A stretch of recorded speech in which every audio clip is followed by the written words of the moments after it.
All right, folks, one of the biggest mistakes that's so subtle, but I think important, is that in middle school, in high school, and maybe 1 year in high school, and then in college, I lived close enough where I could have biked to school,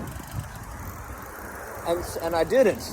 And I think if you're listening to this and you have the ability to bike to school or to bike to practice, and you're driving your car, I just feel like I'm the second that I bought my first bicycle and started commuting and not driving, it was one of the best decisions I've ever made.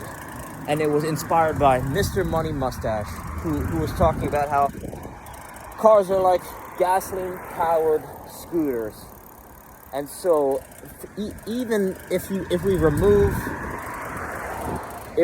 even just remove the benefits from the money you're saving, I think just the exercise alone is the one thing where it's like effortless conditioning for soccer.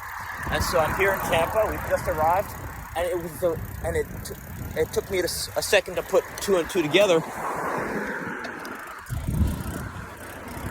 But I realized that even if I bought a bike, this bike costs $84, and I ride it the whole while I'm here.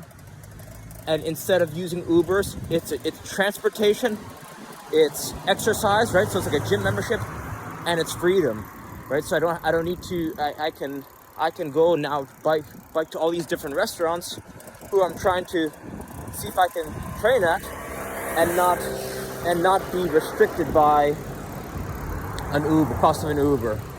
And so that's the sacrifice, right? So I won't be able to bring the bike home, but I'm getting great exercise in an effortless way. And so I don't know. I feel like old Andrew would not even think about to do that.